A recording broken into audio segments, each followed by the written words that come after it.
Hello, my name is Brent Anderson, and I'm going to be talking about my analysis of the infection and condition infective endocarditis, which is induced by the bacterial microbes Staphylococcus aureus and Streptococcus viridans. This is a fundamental assessment of its diagnosis, microbial influence, corporeality, treatment, and prevention in the human body. Infective endocarditis is derived as the inflammation of the endocardium, caused by the buildup of pathogenic emboli on damaged and exposed regions throughout the walls of the endothelial lining along the heart. It primarily happens around the central heart amongst the four chambers and the valves separating them, so it doesn't really occur in the peripheral arteries and veins in the outside of the heart that kind of extend into the body.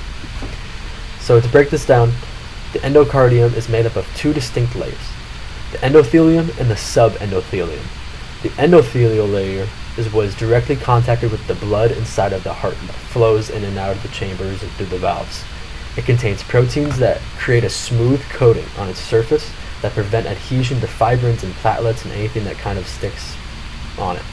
Specifically, it forms a glycocalyx made up of heparin sulfate and nitric oxide that prevent overall adhesion to really everything, as I said. And as we live our lives and we get older and we do things and we get surgeries, for example, or if we smoke, or if we get any catheters or IV lines or stents put into our body, we gradually get scrapes and we get physical contact with the endothelial lining and the coating, and it gradually exposes the subendothelial lining over time, and it happens very slowly, I have to say. So this is nothing that really happens too much. Patients, in fact, most of them over 50 years old, 63% of the cases and 79% of the cases. So it's nothing to really be too worried about until you get really, really old in your life. So as the subendothelial layer is exposed, which itself is collagen and smooth tissue connections, they don't really have any coating, and they're literally like sticky. And they like stick very easily with fibrin, platelets, dead blood cells, and they create a nice adherence and bind really well. This buildup of particles to the subendothelial lining creates what's called as NBTE sites, or non-bacterial thrombotic emboli sites, that clot and seal the lesions over time within the endothelial lining, and as more particles hit it.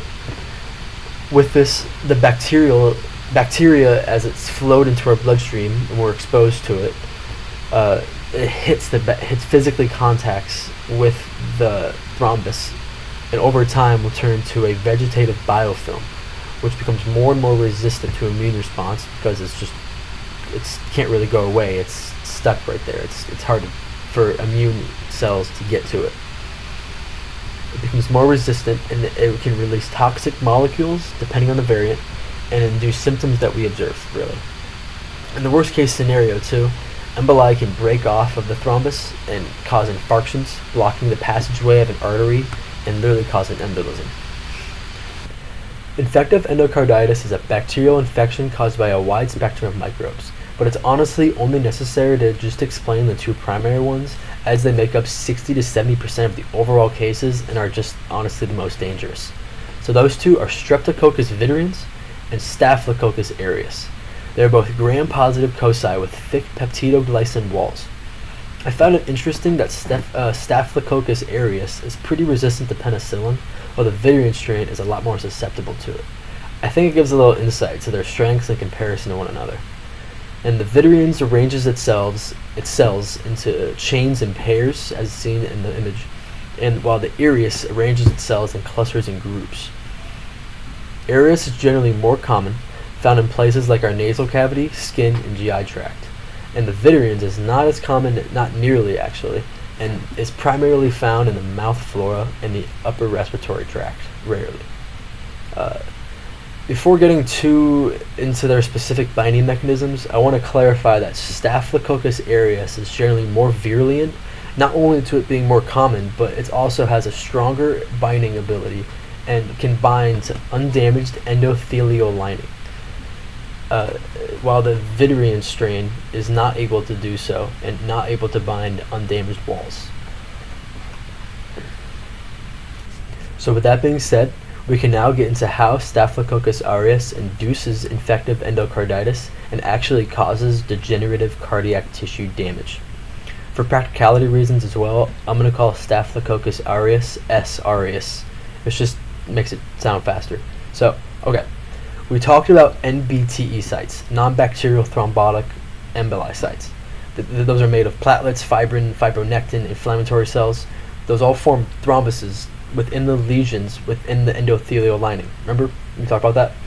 So when we get S. aureus into our bloodstream, the microbe cells of the Staphylococcus aureus will physically contact the NBTE sites through our bloodstream once it enters our heart area.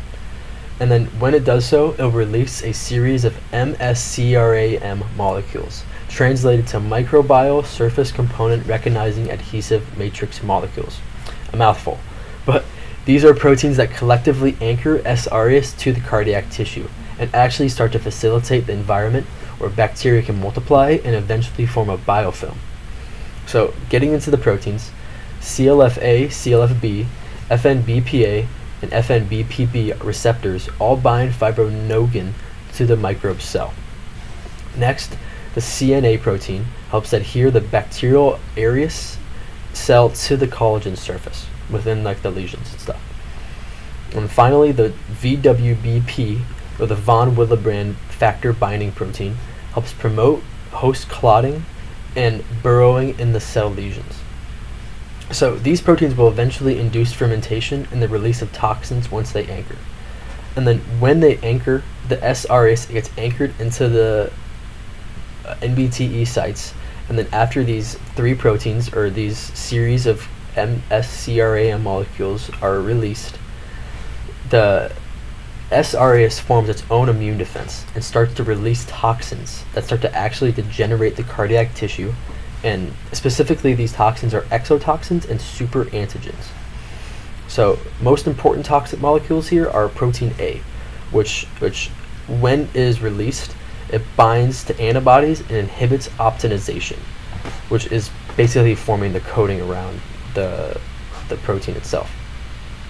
It also produces coagulases that induce clot formation around bacteria and release cytotoxins via A toxin and destroy B and T immune cells, which this overall prolongs the life of the bacteria because it cannot be killed by the immune cells that the body is releasing to kill it.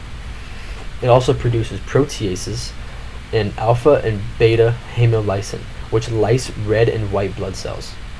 Finally, super antigens such as TSST1, AE, and GI overactivate T cells, which eventually just lyse them as time goes on. So moving on, we can now dive into how Streptococcus virescens induces its own mechanism of cardiac tissue damage and causes infective endocarditis. So initially, it follows the same process as Staphylococcus aureus. It enters the bloodstream through whatever reason. It comes in physical contact with the NBTE sites, non-bacterial thrombotic emboli sites, but then from there, it acts differently. So once it gets surface contact, virescens starts to produce dextrins, which are polysaccharides that mediate adhesion of the microbial cell to the fibrin platelet matrix, which in this case are the NBTE sites that we talked about. And this acts similarly as MSCRAM cells, which anchor the virescens to the thrombus. So these dextrins anchor virescens to the thrombus. From then, a protein called PAD-A is also secreted and induces further binding of the microbes to the platelets. It also uses surface adhesion proteins such as antigen 1 and 2 family protein, glucan binding protein, and salic acid binding protein, all of which bind the virescens microbe cell to fibrin, fibronectin, collagen, and more platelets. So after all these proteins anchor the microbe, you kind of expect some toxin to be released and reaction to happen. But this strain, virescens, does not actually do that. Instead, actually turns our own body's immune system on ourselves. So the virescens cell wall components of peptidoglycan, lipidotecnoic acid, and tecnoic acid activate toll-like receptors on human endothelial immune cells. This releases cytokines that attack and chronically, slowly, and damage our interior endothelial lining and cause collateral tissue damage. So So the bacteria is anchored to our thrombus and to our cardiac tissue, and our immune cells see the tissue as foreign entities because the bacteria is attached to it, so it attacks it and degenerates it.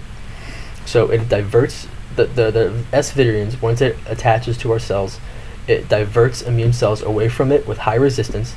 So as it develops a biofilm and induces fermentation over time, the antigens that we have continually reduce in effect on destroying the bacteria and gradually weaken our ability to fight off various immune cells and bacteria. To be officially diagnosed with infective endocarditis, it must be confirmed through imaging tests, blood cultures, and a full assessment of the symptoms observed. The initial clinical diagnosis must observe a new or changing heart murmur, fever, chills, fatigue, a record of emboli events such as markings and waves of Janeway lesions, Roth spots or splinter hemorrhages, and a history of recent dental procedures or congestional heart defects, or valve disease even.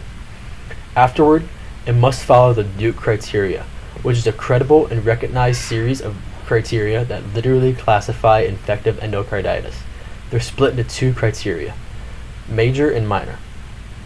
The major criteria include a positive blood culture with typical VGS and endocardiographic evidence of infective endocarditis. The minor criteria include a predisposing heart condition, temperature above 38 degrees Celsius, vascular damage, immunologic symptoms, or microbiological evidence not congruent to keep in major criteria. Now with that, a patient meets the requirement of two major criteria, or one major and three minor criteria, or five minor criteria, then the patient is officially diagnosed with definite infective endocarditis. On the other hand, if the patient fits with either one major and one minor criteria, or just three minor criteria, then the patient is officially diagnosed with possible infective endocarditis. In classifying infective endocarditis from blood culture tests, a blood result within hours or 1 day correlates with the presence of acute infective endocarditis, often S. aureus, due to more aggressive infection and growth. Transmission of these microbes is volatile. Staphylococcus aureus has a high abundance in the body, as we've discussed. It is more virulent than Streptococcus viridans. It most commonly enters the bloodstream through IV drug use, open wounds, general infections, and skin infections, or any invasive percutaneous procedure. This diagram actually has a good distribution of it across the body. Now, Streptococcus viridans is less common as it is not a skin commensal and is more often found in mouth flora, the upper respiratory tract, and GI tract. Moreover, it's typically transmitted through dental procedures, general poor oral hygiene, gingivitis or periodontal infections, or even by brushing your teeth with a dirty brush. This table follows the 2007 American Heart Association's recommendations for treating infective endocarditis, based on if the patient has a prosthetic or surgically modified or implemented type valve, or if the patient has a native or natural valve. The most common variants of these bacterial aureus and variants are these two right here, methicillin sensitive and methicillin resistant, along with the Streptococcus bovis group. Fluxoxacillin is a penicillin that inhibits bacterial wall synthesis, as is vancomycin, amoxicillin, and ceftriaxone. They all inhibit cell wall synthesis in bacteria specifically. Rifampicin inhibits bacterial wall synthesis, and gentamicin binds to the 30S ribosomal subunit, which causes the bacteria to have faulty protein synthesis as a result. I don't think I need to necessarily explain the dosages, as all the medications are given in accordance with each other, based on the combinations of transcriptional and translational inhibitory mechanisms that they induce. Again, this can all be found in the 2007 American Heart Association's recommendation, which still hold up to this day. After hearing all this, many people will probably think to themselves, how do I prevent myself from getting infective endocarditis? But I believe a better way of wording that question is, how do I prevent bacteria from infecting my bloodstream? And in terms of Streptococcus viridans, the best way is maintaining a good oral hygiene. Keeping a healthy and clean tongue, gums, cheeks, teeth will all prevent overall bacteria from infiltrating the bloodstream, since viridans is most commonly found in the mouth floral. In addition, you must treat open wounds promptly and quickly treat any skin infection swiftly, for Staphylococcus aureus is very common on the skin and is fairly virulent, so avoiding dirty or unneeded piercings or IV lines is important.